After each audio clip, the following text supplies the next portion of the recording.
ನಮಸ್ಕಾರ ಕನ್ನಡ ಒನ್ಗೆ ಸ್ವಾಗತ. ನಾನು ಭಾಗ್ಯನಾರಾಯಣ ಬಗ್ಗೋರ್ಬು.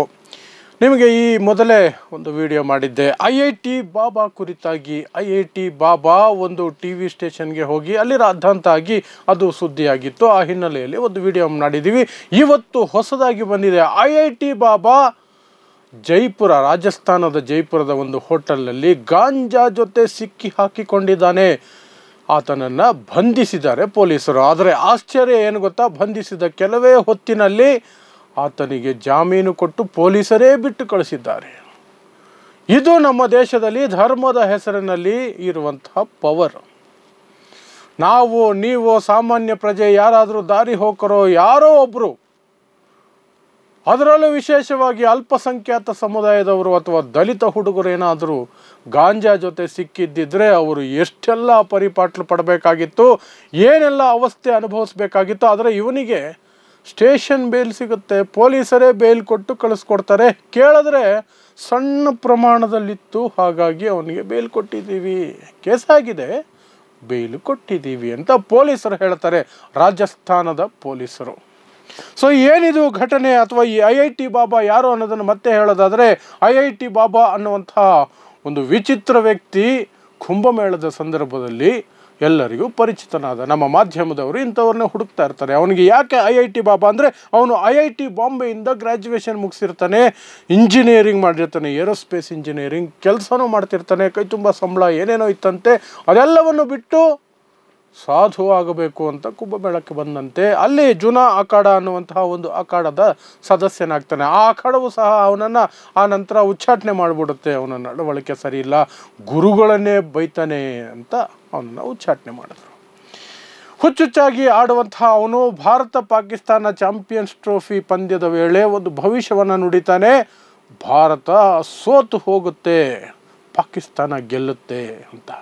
ಅದು ಉಲ್ಟಾ ಆಗುತ್ತೆ. ಒಂದಷ್ಟು ಜನ ಅವನನ್ನು ಒಂದಷ್ಟು ಹಿಗ್ಗಮಗ ತರಾಟೆಗೆ ತೆಗೆದುಕೊಳ್ತಾರೆ. ಬಟ್ ಅವನಿಗೆ ಸ್ವಾಮೀಜಿ ಅನ್ನುವಂತಹ ಒಂದು ಕವಚ ಇರೋದರಿಂದ ದೊಡ್ಡ ಮಟ್ಟದಲ್ಲಿ ರಕ್ಷಣೆ ಸಿಗುತ್ತೆ. ಮಾಧ್ಯಮಗಳಿಂದಲೂ ರಕ್ಷಣೆ ಸಿಗುತ್ತೆ, ಪೊಲೀಸರಿಂದಲೂ ರಕ್ಷಣೆ ಸಿಗುತ್ತೆ, ಜನರಿಂದನೂ ರಕ್ಷಣೆ ಸಿಗುತ್ತೆ.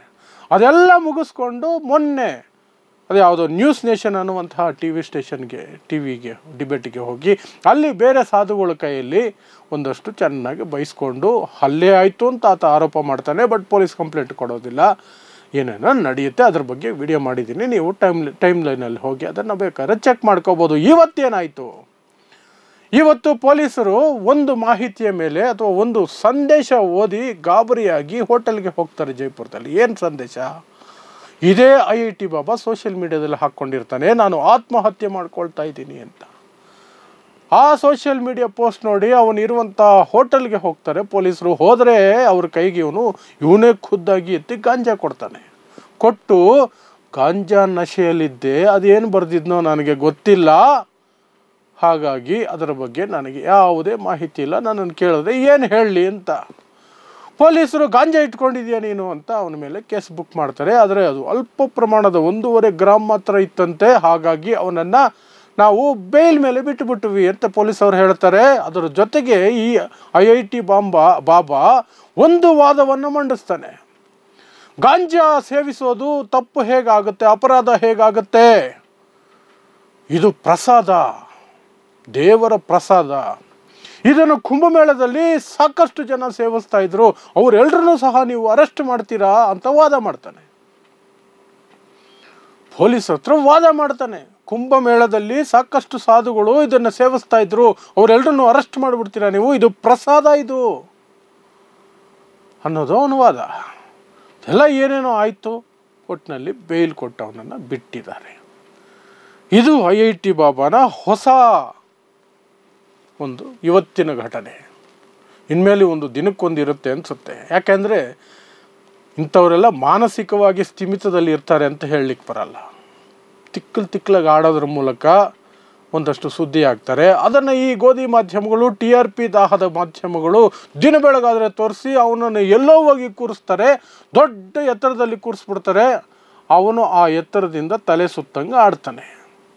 ಇವನೊಬ್ಬನ ವಿಚಾರ ಅಲ್ಲ, ಸಾಕಷ್ಟು ಜನರ ವಿಚಾರದಲ್ಲಿ ಈ ಮಾಧ್ಯಮಗಳು ಮಾಡೋದಂತಾರೆ. ಕೆಲವರದಂತೂ ಜೀವ ಹೋಗೋವರೆಗೂ ಅವರನ್ನು ಈ ರೀತಿಯಾಗಿ ಬಿಲ್ಡಪ್ಗಳು ಕೊಡ್ತಾ ಬರ್ತಿರ್ತಾರೆ. ಸಾಕಷ್ಟು ಜನರ ಜೀವಗಳು ಹೋಗಿದೆ, ಪ್ರಖ್ಯಾತಿಯನ್ನು ಹೊರಲಾರದೆ ಜೀವ ಕಳ್ಕೊಂಡಿರೋರು ಇದ್ದಾರೆ. ಮಾಧ್ಯಮಗಳು ಬೆನ್ನಿಂದ ಬಿದ್ದು ಬಿದ್ದು ಅವ್ರಿಗೆ ಟಾರ್ಚರ್ ಕೊಟ್ಟು ಮಾನಸಿಕವಾಗಿ ಹಿಂಸೆ ಪಡೆದಿರೋರು ಇದ್ದಾರೆ. ಮಾಧ್ಯಮದವ್ರಿಗೆ ಅದೇ ಕೆಲಸ, ಏನೋ ಒಂದು ಮಾಡ್ತಿರಬೇಕು, ಜನರಿಗೆ ತಲೆಗೆ ಹುಳ ಬಿಡಬೇಕು, ಹುಳ ಬಿಟ್ಟರೆ TRP ಸಿಗುತ್ತೆ, ಅಲ್ಲಿಗೆ ಸೂಪರ್. ದುಡ್ಡು ಮಾಡೋದಕ್ಕೆ ಬೇರೆ ಮಾರ್ಗಗಳಿದ್ದಾವೆ. ಆಡಳಿತ ಪಕ್ಷದ ಬೂಟ್ನೆಕ್ಕು, ಅವರ ಗುಲಾಮಗಿರಿ ಮಾಡು. BJP RSS ಏನು ಮಾಡಿದ್ರು, ಜೈ ಜೈ ಅನ್ನೋ, ಮೋದಿಯನ್ನು ಹೋ ಅಂತ ಹೊಗಳ್ಕೊಂಡಿರೋ ನಿಮಗೆ ಅಡ್ವರ್ಟೈಸ್ಮೆಂಟ್ಗಳು ದಿನ ಬೆಳಗಾದರೆ ಬರ್ತಿರ್ತವೆ. ಸರ್ಕಾರದ ವತಿಯಿಂದಲೂ ಬರ್ತಿರ್ತವೆ, ಬೇರೆ ಮೂಲಗಳಿಂದಲೂ ಆದಾಯ ಬರುತ್ತೆ, ಎಲ್ಲ ಮೂಲಗಳಿಂದ ಆದಾಯ ಬರುತ್ತೆ. ಆದಾಯ ಬರೋದಕ್ಕೆ ಅದನ್ನು ಮಾಡು, TRPಗೋಸ್ಕರ ಇದನ್ನು ಮಾಡು. ಇಷ್ಟು ಮಾಧ್ಯಮಗಳು ಮಾಡೋದು. ಇವತ್ತು ಇವನನ್ನು ಪೊಲೀಸರು, BJP ಆಡಳಿತ ಇರೋದು ರಾಜಸ್ಥಾನದಲ್ಲಿ, ಸಣ್ಣ ಪ್ರಮಾಣದ ಗಾಂಜಾ ಬಿಟ್ಟು ಕಳಿಸಿದ್ದೀವಿ ಅಂತ ಸಿಂಪಲಾಗಿ ಹೇಳಿದರೆ ಅದನ್ನು ಒಂದು ಮಾಧ್ಯಮನೂ ಪ್ರಶ್ನೆ ಮಾಡಿಲ್ಲ. ಅದೆಂಗೆ ಬಿಟ್ರಿ? ನೋ ವೇ, ಪ್ರಶ್ನೆ ಮಾಡಿಲ್ಲ. ಯಾಕೆ? ಅವನು ಬಾಯಿ ಬಿಟ್ಟರೆ ಸನಾತನ ಧರ್ಮ ಅಂತಾನೆ, ಮುಗೀತಲ್ಲ ಕತೆ. ನೋಡ್ತಾ ಇರಿ ಸಮಾಜಕ್ಕಾಗಿ ಕನ್ನಡ 1 ನ್ಯೂಸ್. ನಮಸ್ಕಾರ.